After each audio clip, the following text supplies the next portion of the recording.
listen, we are back. We are back Yes. with the first of our fireside chats with one of our co-authors. I'm so blessed to have her to jump on with me this afternoon, Michelle Clark. And we started off together yesterday, and we don't know what happened, but we are here and we are Yes. thankful. We are grateful that we could Yes. come right back on. So, Michelle, hey. Hey. How you doing, sis? I'm doing so well, and I appreciate God for you, and just thank God that you were able to just jump back on today. Let's just get Yes. right back in it, right Sure. back into the conversation. So Sure. yesterday I was introducing you and just talking about how I came to know you, being the voice of Greater Mount Yes. Calvary for many Yes. years, answering the line, and just your spirit was such was so welcoming and just so open, and so I thank God for that. And then when it Thank came you. time for me to ask God about the cohort for number 4, God dropped you into my spirit. So I just wanted to say thank you for saying yes. Thank you for accepting. Thank you. Yeah, your Hmm. story is very powerful, Thank you. and I just want to start by sharing. She is also a certified makeup artist. I don't know if you get certified, but she is a makeup artist with a wealth of clientele. Her work has been in magazines. Her work has been on Fashion Week shows, all of those kinds of things. Also, a minister of the gospel of Jesus Christ, mom to 2 girls and a granddaughter. I call her grandbaby sugar baby. So she That's has a what sugar she is, a baby, sugar baby. sugar baby. So Yes. and on it goes. So Michelle, let me just start by asking you about faith because you were getting started yesterday, girl. You were getting ready to go into a preach, okay, about faith. What Yes. is faith to you and why is it important to have? And I really would like for you to add a little bit, because it's just me and you today, add Right. a little bit of context on how you were able to use faith, because we were talking about this a little bit before we went live. Hmm. You were able to add a little bit, able to add faith, even as you were raising your daughters. And we were talking just a little bit about that beforehand. So Hmm. just go, because you were starting to go yesterday. Just go. Okay. What faith is to me is always a belief in the unknown. Like I had said yesterday, faith is faith is something that you have to have. Faith is something that you have to manifest. Faith is something that you have to muster up. When your back up is against the wall, what do you have? Um, what are you going to believe? Are you going to believe the lie of the devil, or are you going to believe in God? I always had my faith rooted in God. I never believed on what someone else said, because they could be coming from a place of jealousy or whatever the case may be. So my faith was always centered in the Lord. If you want to go back to talk about my daughters, I was a single mother. Um, and things weren't always what I wanted them to be as a single mother. So there were times when my back was against the wall and I had to put my faith in God for a plethora of different things, for them to be in private school, and for them to just have their own walk with God, and for them to have their own testimony. So faith is very important to me overall. So I never believed the lie of the devil. I never believed what someone else said about me. I always had to go back and revisit the word, to just go back and visit what the word said about me. I am a conqueror. I am who God says I am. So I don't have no other trust in anything else. Faith is always a trust. Faith is always confidence. So my faith is always unwavering, regardless of what my circumstances are. So that's where I've always stood. I've always believed that the devil is a lie. It's not just a cliche. Those are facts. The devil is an dignified lie. So I don't go by anything else. That's so good. That is so good. It's so powerful. And I know, having read your story, and we won't share any of the deets because we want people to purchase the books right from Right. you. But one of the things that you talk about is your grandmother. So share with the audience the impact that your grandmother had on your faith. Oh wow, my grandmother Naomi. Even though that I only got to spend 11 years of my life with her, she died when I was in the sixth grade. But the things, when I look back over how she handled me within those 11 years that I had her, that God allowed me to have her in my life, everything was just so and so impactful. It was the way I best can explain it was that she just loved me from a place of, I can't even explain it. It's I guess the best way you can say it is maybe a love that you and God have, a place of love that you can't even explain, a non-judgmental place. And I j- I can't even explain it.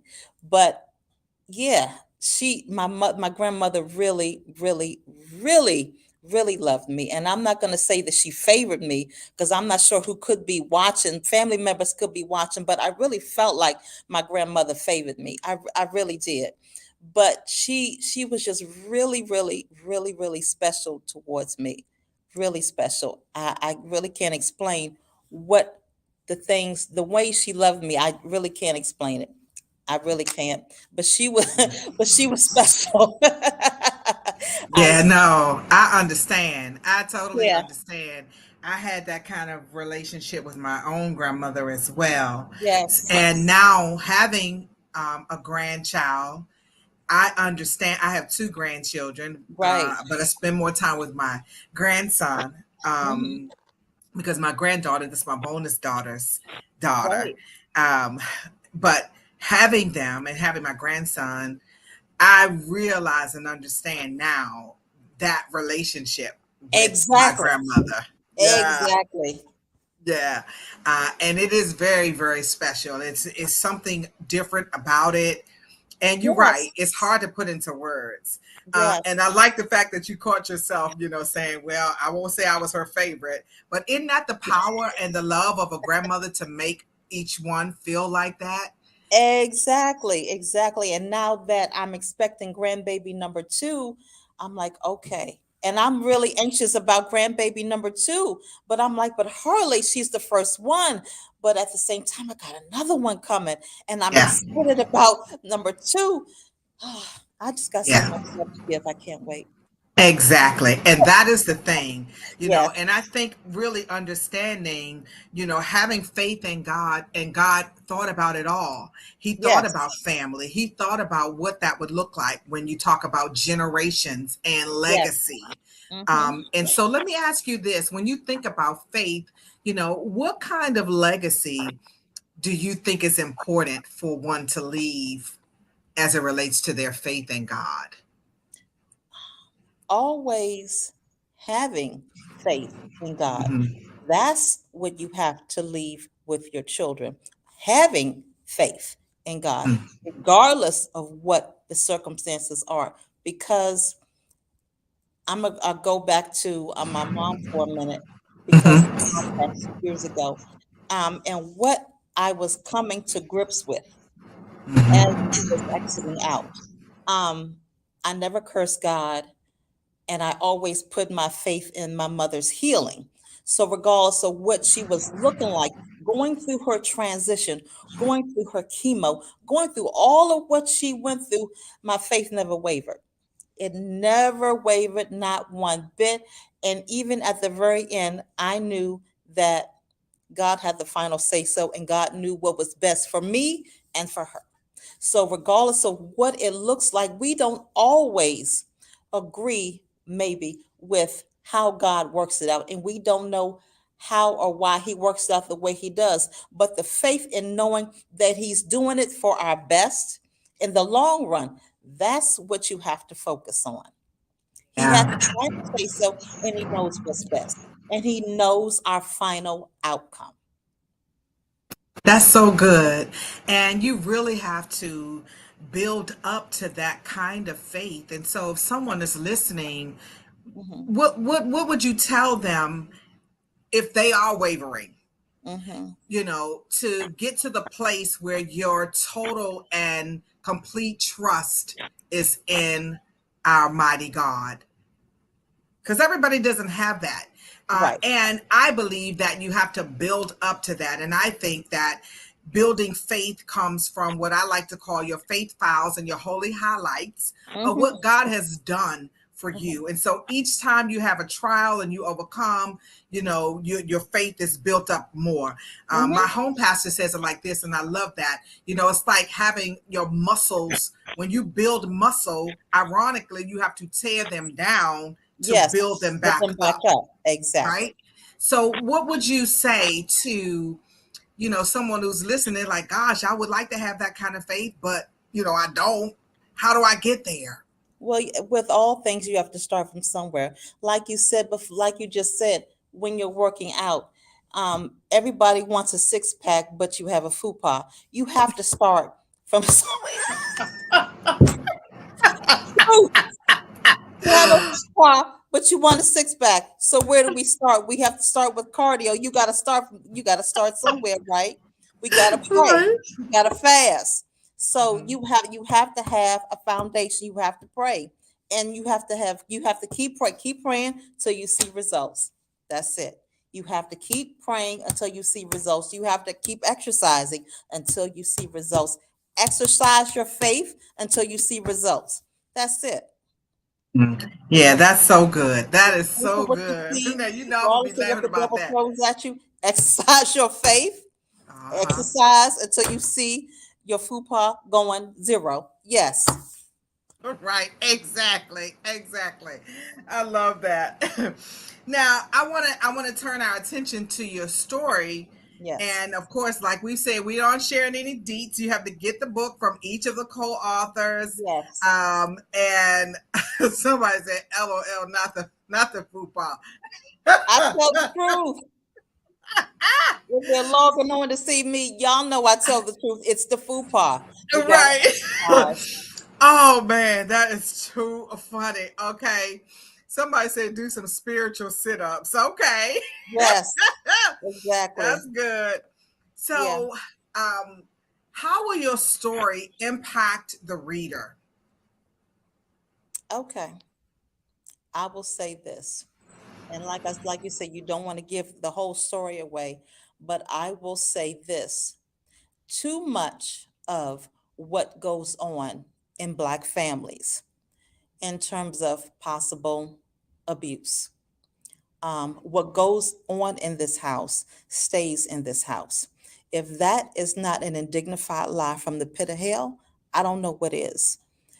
What goes on in that house can sometimes kill you. And that's why, and what's that's what the devil wants you to do. The devil wants you to stay muzzled. And I'm not going to be muzzled from this point on in my life. Sorry. And Mhm. the muzzle has been removed. Yeah, that's good stuff there. And I appreciate the way that you framed it because, I know that saying, everybody that's black has heard it. Exactly. And I wholeheartedly agree with you. And I've said that myself that, that saying, what goes on this house stays in this house is killing folk and has killed folk. And, And let's still folk.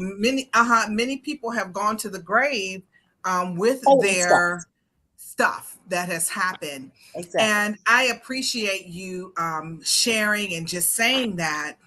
And, I really want people to understand that you have options when things happen to you, to Yes. know to get free and to Hmm. get into a place where you have support and all of those kinds of things. And so, share about, just support and just how can one go about getting support when they have these things going on in their hearts and their lives. What does support look like for you?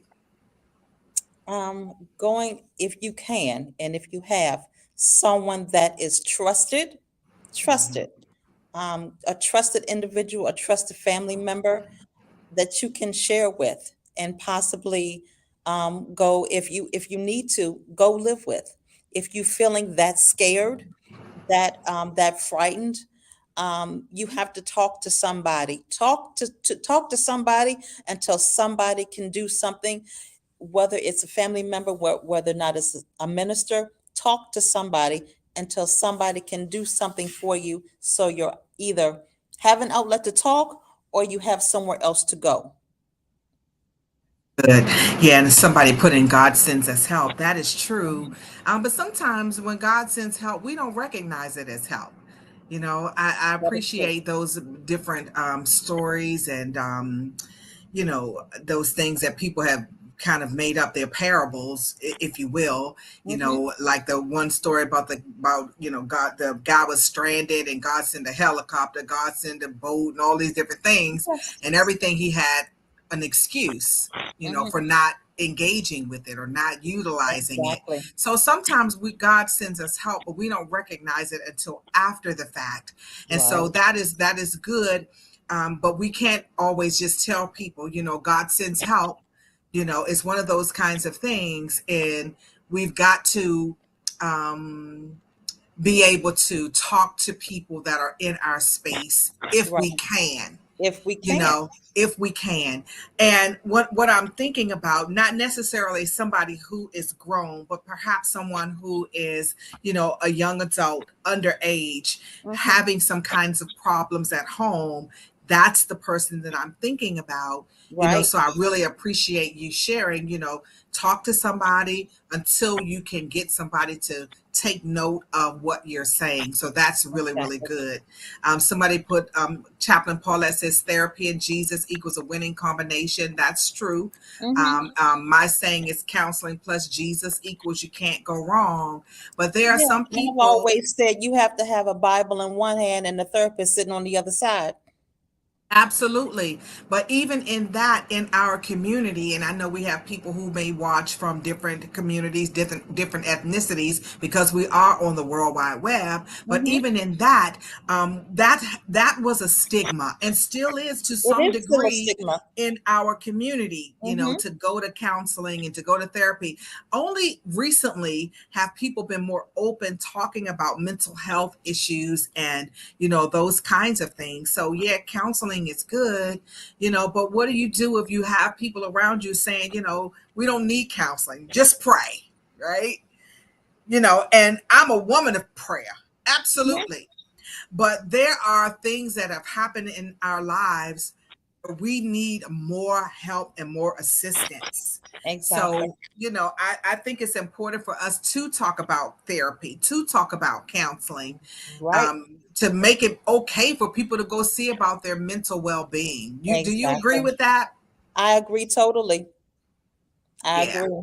Because yeah. I honestly think more people, I hate to say it, but more people need medication than what they're already getting. And I hate to say it, but it's the truth.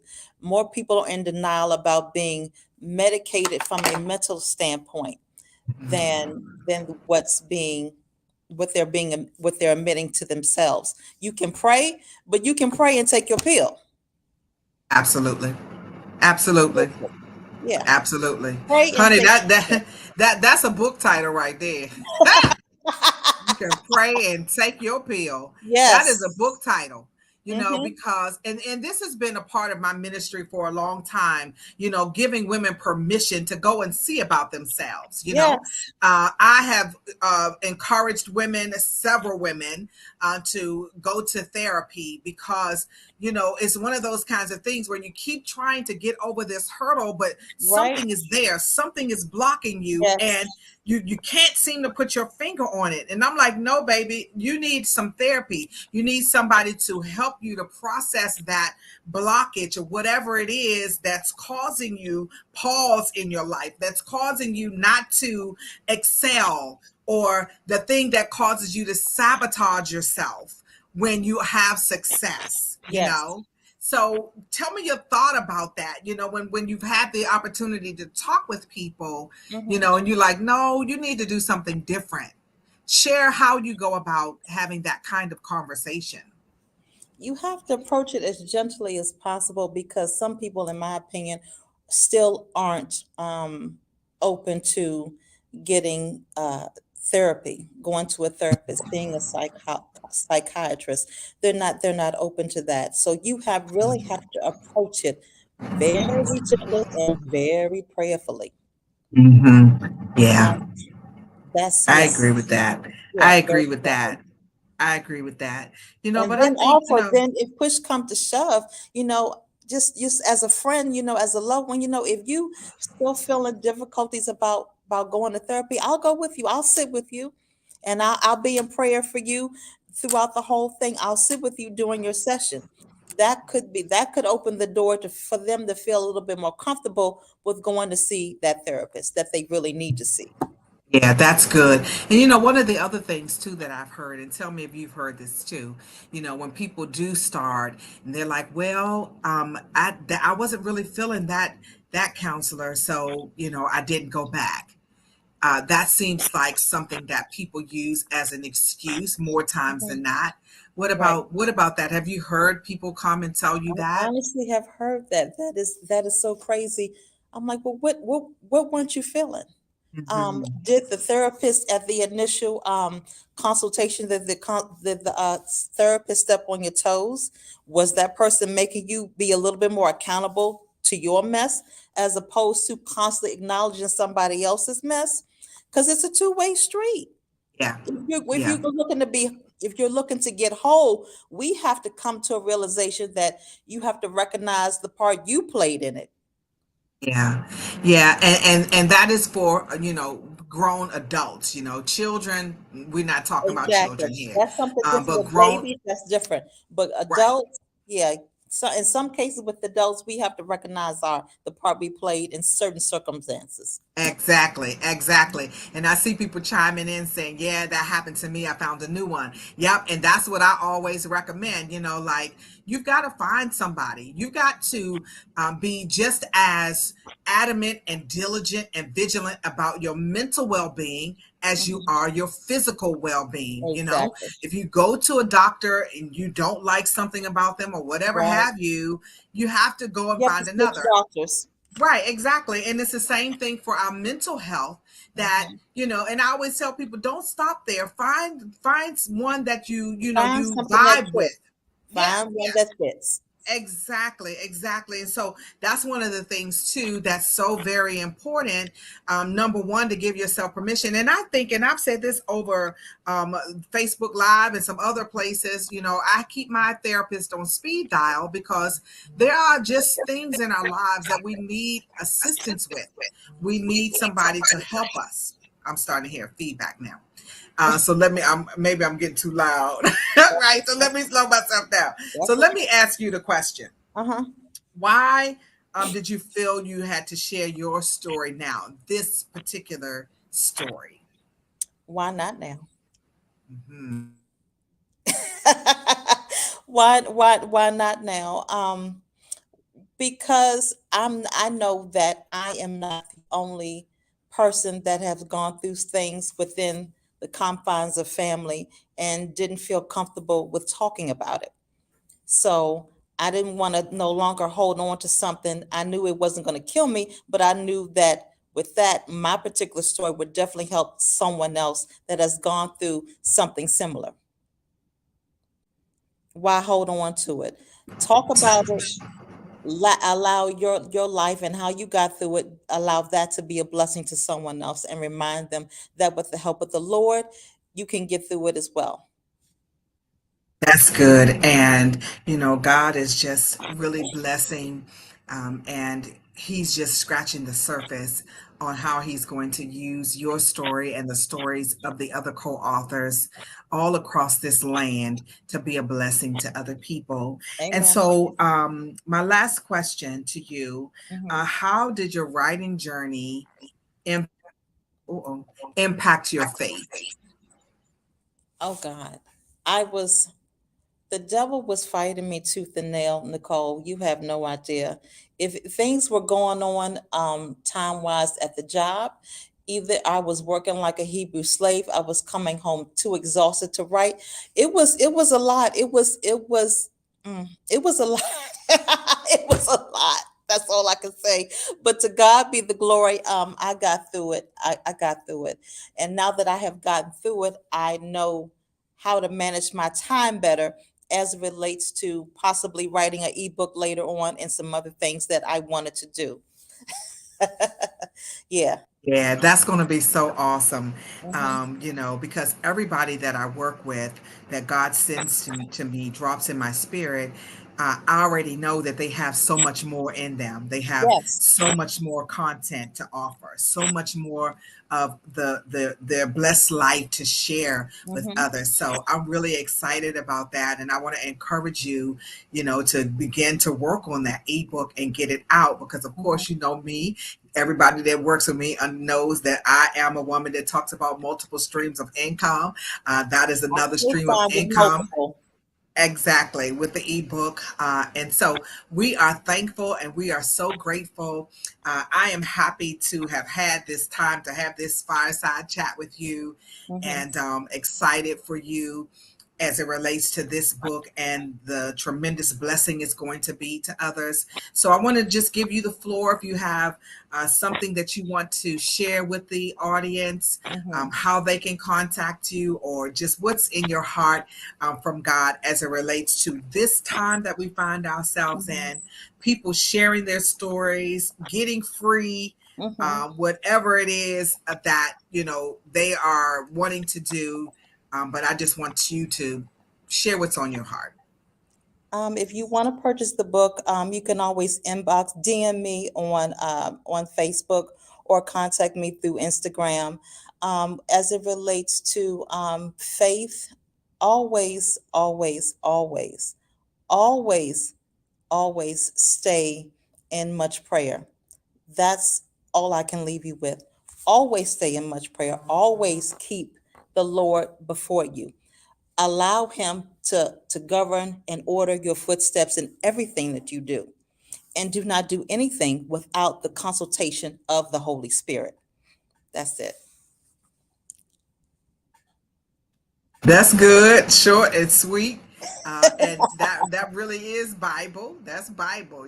Seek ye first the kingdom of Kingdom God and all of for his these things will righteousness, be right? added. And all of these things Yes. will be added. And so Mhm. we are thankful that you all have taken your time on this Sunday afternoon to jump on with us for this fireside chat.